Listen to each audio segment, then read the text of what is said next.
Hello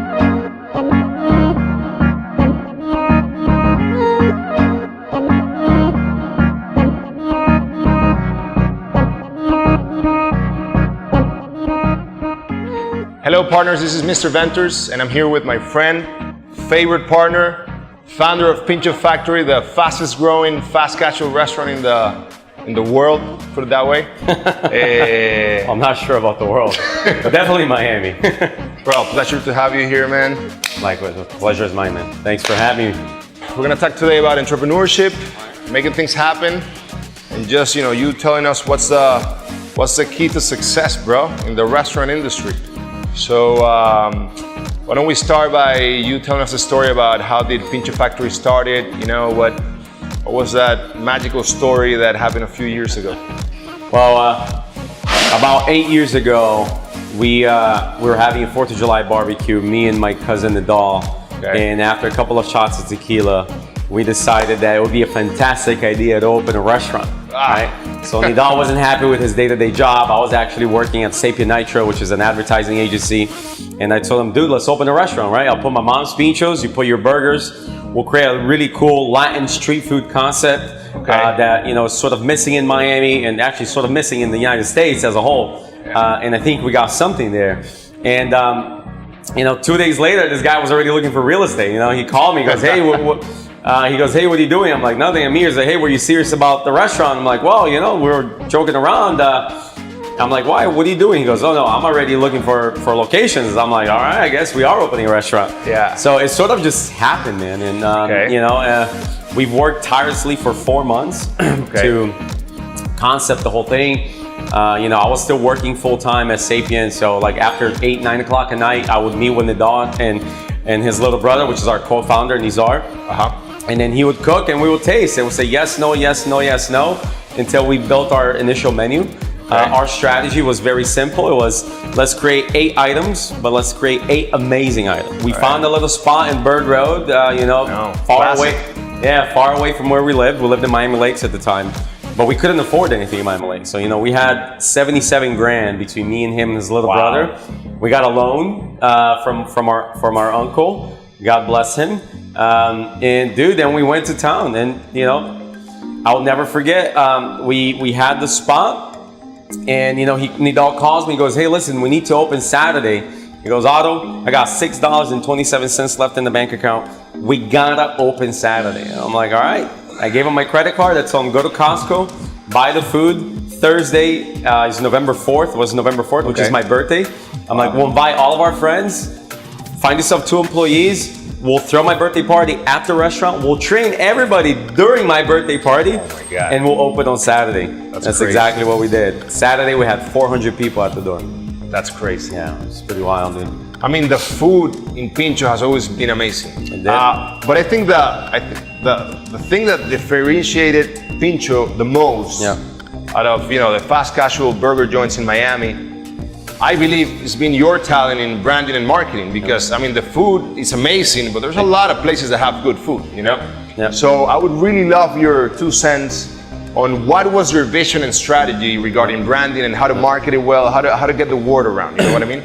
We definitely were a little bit more creative, a little bit more design-led, type of brand because of my background. Yeah.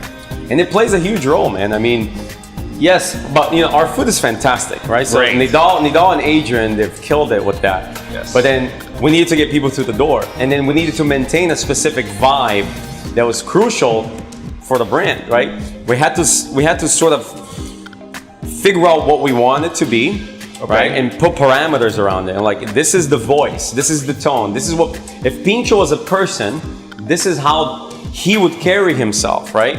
I think doing that early on sort of caught the attention of a lot of people. And what about the race of the social media too? I mean, of course, we always say, had we opened 4 years prior to social media, we probably would have closed down. I'll never forget when we first opened our first location. I'm like, I needed to get people to the door. I looked at my friends and I circled which friends had the most influence, so which friends had the most followers. Okay. And then I invited batches of friends. No way. And the first week, I'm like, Hector, Yadi, and so come to the restaurant. and I'm like, post, you know, all I need help me out. Dinner's on me. All I need you to do is just post on your social media that you're at Pincho. And then the week after, another batch of influencing friends. And and that sort of created hype. That's crazy. It created hype around Pincho. So all of a sudden you're seeing Pincho in everybody's timeline. Of course. So people were asking, what the hell's Pincho Factory?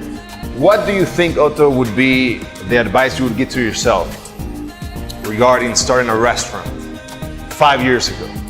I always joke about this. I always say, don't open a restaurant. First of all, if you're gonna open a restaurant, number one key, you have to have a passion for hospitality. Yeah. If you don't have a passion for being hospitable, if you don't have a passion of service, if taking people into your home and going above and beyond to treat them the right way, don't open a restaurant. It's not gonna happen. Like, you have to have it in your bones. Okay. That's one thing. And then second, be different. Right? We see a lot of kids that are like, oh, you know what? I'm the Chipotle of so and so. Man, I mean, it's just like the tech world. I'm the Uber of that. I'm the Airbnb of this. If you're copying somebody, you're starting the wrong foot. Yeah, you're starting the wrong foot. You have to be original. And I think one of the reasons why Pincho is successful is because we're original. Well, Otto, thank you so much for your time, bro. I mean, I'm sure people are gonna see this, they're gonna get motivated, and they're gonna do good, man. Thanks for the advice, and I'm gonna flip the script. All right. I'm gonna ask you a question. Oh man, not ready for this. We're now gonna interview Mr. Ventures. All right, so Mr. Ventures. All right. You are a fundamental part of the success of Pincho. Right? Thank you very much. You've invested in us early on. Why did you invest in us? That's a tough question, but to be completely honest with you, although the food was great, we're sitting right there. Right there. I think it was. I remember with Alejandro. Yeah, me Alejandro. 4 or 5 years ago, I think. Probably. And actually, I came here because I felt like a dick because you gave me a letter to get my visa. You remember that? Oh my God. Remember that? And then I start calling everybody that gave me a letter that supported me to get my residency. Yeah. And I'm going through the list of people that helped me, and your name is there. And I'm like, oh, I got to call Otto to say thank you because I got my visa. And I called you, super, grateful. Like, dude, I want to thank you because of you. You know, you're part of me getting my residency in the US. Why haven't you been to my restaurant? You're such a freaking dick. You haven't even come here, man. You haven't even got a burger. So I'm like, dude, I'll be there in 20 minutes. So I drove over here and I start trying this food. And the first thing I think is this food is amazing, That was number one. Number two, I really like the synergy that you guys had. You know what I mean? You and Nadal and Yadi, such a character, dude. I mean, you can't. Awesome. It's amazing. That guy, the energy that he brings, it's super positive. And dude, the connection that we've had, for years. I mean, we've met through investing in a startup. Yeah, we invested in a startup. So we met in board meetings. We've sat on the same board together. Exactly. That's right. And we became friends, and we were always talking about business and F&B. So we had this affinity for entrepreneurship. So I was like, you know what? I'm gonna go for it. Awesome. So we started negotiating and made it here happen. we are. You stuck with us and support us. So there's a saying that Andy Howard actually from Wingstop told me, that a good partner is someone that when things are good, they're good, but when things are bad, they're great. Yeah. Right? When we've made mistakes and it costed us thousands of dollars, a lot of money. Yeah. You stuck with us and you've supported us and you've doubled down. You're a tough investor, but at the same time, you've supported us. Yes. I'm happy that you stuck through it. You muscled through it just like we did. Look where we are now. Right? Huge. We're 10 stores. 10 stores coming up in DC. Hopefully 100 stores over the next 4 years, and take Pincho national. Thanks, man. Thank you, my friend. Appreciate your time. Likewise.